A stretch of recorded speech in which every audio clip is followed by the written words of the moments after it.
Ooby-doo! It's everyone's favorite boomer and vintage lens enthusiast. Today we're going to look at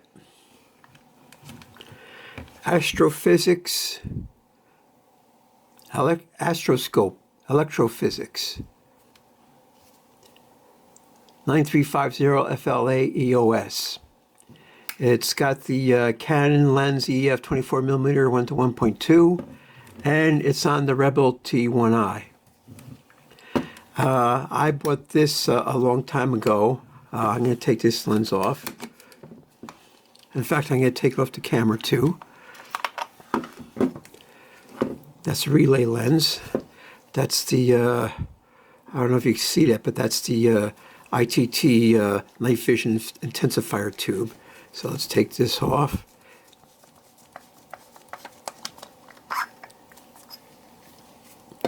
This is what an image intensifier tube looks like. It's Gen 3. It's got a speck of, what is that? I don't know what that is. I'll have to look into that. It's a very old. It's, how old is it?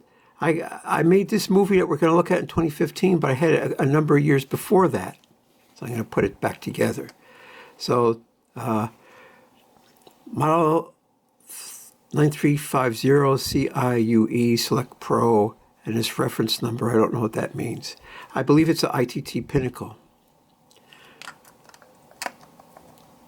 It only goes in one way, and it has to go in this way. Oh, well, see this notch in that thing? There you go. How's that?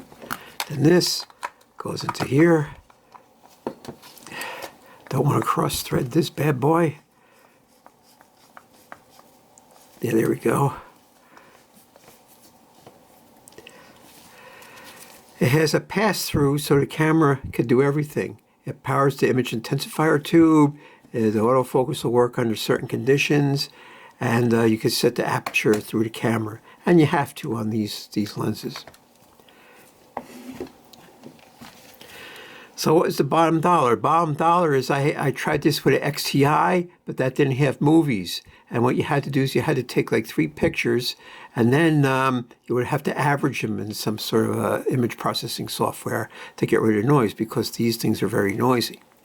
But this thing, the T1i, has movie modes. It has a 1920 by 1080 mode, a 1280 by 720 mode, and a 640 by 480 mode.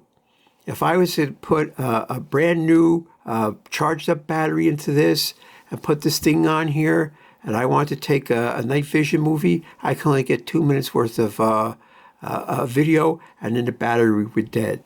If I switch to 1280 by 720 with a brand new charged battery, I could get like 5 minutes. However, if I put it on 640 by 480, that battery, I could shoot hours of night vision video with that. And I have done that. I have hours and hours and hours of night vision video. And this video we're looking at was taken on January 13th, 2015, and it ends at approximately 8:15 p.m. Back in them days, they didn't have SpaceX, they didn't have Starlink. So you're going to see what does the sky look like before Starlink. And what you see is mostly jet planes blinking, right? Stuff like that. We're going to see some more of these videos. I'm going to, edit out some of the juicy bits. And this is a 10-minute long video of the night sky, and it has a couple of jet planes going through, one with a contrail. But then, in the video section, about 9 minutes in, there's a bright flash. It starts out dim, gets very bright, gets a halo. That means it's oversaturating the pickup tube, and then it just drops off in the same spot. It doesn't seem to move. I'm thinking, what is this? Some feller said there's Russian satellites that have high inclination orbit, and at certain angles they reflect the sun's rays and they make this flash. I don't know. Maybe it was a meteor I seen head on. Meteors come in all directions, right? So eventually you're going to have one meteor that's going to come straight at you. That doesn't mean it's going to hit you. It's going to burn up in the atmosphere. It's just that it's coming straight at you. So when it starts out dim, as it starts to heat up, you get the maximum heat, it brightens up, and then all of a sudden it disappears. So it could be that. Maybe it's a UFO. I don't know. Maybe it's an interstellar object, like 3-1 slash Atlas, or 3I slash Atlas, whatever the heck it was, or Obama. You know, it could be something like that. So it's unidentified, except that there's a bright flash, and then maybe it lasts a couple seconds, maybe 2 seconds at the most. And there's some airplanes that go by that are blinking, and we know they're airplanes, but there's no Starlink or anything in that nature. Now, these things have a lot of noise. What they do is they have a bunch of glass tubes that are very thin, and I think they're doped with something. Very, very thin tubes. They're supposed to be 64 of them linearly per millimeter. That's what they tell me, right? So when the light hits this part of the tube, right, the photons go down these little channels, they're called. And as they hit the size of the channel, they let loose electrons. And as they cascade down the tube, they even let more electrons. So there's this huge gain. And there's a phosphor screen on the other end. It hits this phosphor screen, and it creates an image from this lens. This is the lens I was using. 24 millimeter f2.8 Canon EF. Nice lens. So we're going to see this video. It has the head of Taurus the Bull. It has the Pleiades and the constellations to the north of Taurus the Bull and the Pleiades. And the most important part of this video is the flash. But I want you to see what the sky was like before SpaceX. So that's pretty much it. Let's jump right into the video. So this is with the a night vision image intensifier tube on a DSLR. The DSLR has live view, and I was able to only use 640 by 480 because any other mode was an energy hog and the batteries would only last a couple of minutes. Back in like 2015, this is like the top-notch best you could do. So here it is, it's 2026, and the electrophysics astroscope, well, I think it's an interesting technology, but you know, if you look at a Cyanix Aurora, which is a low light level camcorder to capture videos of the sky and transient phenomena, I think it's much better. It doesn't have this pixelated noise like this thing has, but it has some like blocky digital noise. Remember, night vision image intensifier tubes are analog devices. They work by light hits these little tubes. The tubes are doped with something, and so when light hits the tube, it cascades electrons. It hits a phosphor screen, and that's how you get your image. And it has a lot of noise. Of course, you could see things like stars are in the same spot, and that's okay. Or if a plane goes by, you can see a plane go by. And if there's some weird burst of light, well, you could see that too. And this whole video, this 10-minute video of the sky is about that. A couple of airplane or jets went by, and you can see these are old school jets. They had like 2 lights. Of course, they weren't resolved as 2 lights, but they're sort of brown, so I can see there's 2 lights very close together, and they blink off and on, and those are regular planes, aircraft. And we see that. There's 4 examples of this. But there's that one peculiar flash, which is sort of to the left side of the screen and sort of center left. And it starts out dim, gets really bright, gets a halo around it, it becomes the brightest point light source in this picture.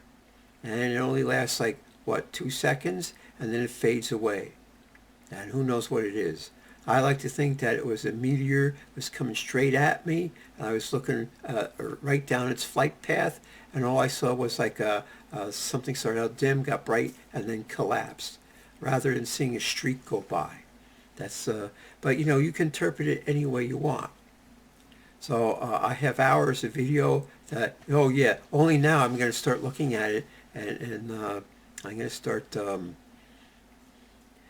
clipping these videos out. This is really was a 30-minute video, but the rest of the video had nothing of interest on it. So I only clipped out this first like 10 minutes or so you could see what the night sky was like in 2015 in January, the middle of January, around 8 o'clock in the evening. And it's totally different than what it is now.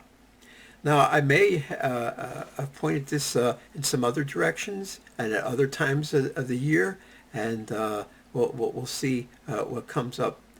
But what do you think this flashing light is? It's a flash once. It was like someone turned on a dimmer. The dimmer was off. They turned it all the way up. And it got as bright as it can. And then someone cranked it back down to off. Now, these things aren't prone to blooming on their own. They need input to do that. So how come a star wouldn't bloom? Could it be the chip? I don't know. It could be. I would imagine that these things create some sort of if you have electrons hitting the phosphorus screen, they're probably not only are they making light photons, but they might also be making X-rays. So it's hard to tell exactly what happened. You know, you would need two devices pointing at the same sky. So if it was a real phenomena, then both devices would record it. Whereas if there's something wrong with one of the cameras, only one camera would pick it up, the other would. So, you know, I'm just saying, you know, how can we find out what the root cause of this flash is? We can't. But I'm just presenting it to you so you can see these are the things you can see in the sky. Oh, and that's another thing. All these night vision devices, they're very sensitive to infrared radiation. That's one of the things that makes them, you know, so sensitive at night. Now, all stars emit infrared. So the device is sensitive to visual light, but is also sensitive to infrared light. So this bright thing, could have been all in infrared, and if you were looking at that exact position, you wouldn't have seen it because your eyes aren't sensitive to infrared light. So there's that. I mean, you would have to use like different filters that would block out other wavelengths and just focus on one wavelength and see what happened. So there's a whole bunch of things you could do, but I did none of those things. I was trying to look for meteors or UFOs or just transient phenomena at night, and I just pointed it there, and I walked inside, and then I came back out a half hour later, and maybe I did another video following it. This thing, the camera only records 30 minutes at a clip, so I guess it's limited to 4 gigabytes. So that's another thing. And the files were huge. This is 640 by 480 video, and a 30-minute video was like 4 gigabytes. So what I had to do is I cut the video, the first 10 minutes, right? And then I ran it through Handbrake, which is image processing. What it does, it reduces file size. So the raw video was like over 1 gigabyte, and after I ran it through, it's like 500 megabytes. So it did save something. Now this tube has a green phosphor, and that's why everything looks green. It's like, you know, Hollywood night vision, everything's green. Although they have a white phosphor, which is everything's in shades of gray, which I prefer. And in the future videos, I think I'm going to click the black and white button. So when this thing is compressing the video, and denoising it a little bit. It's also going to make it black and white, and that should save a little space also. So that's where we stand with this right now.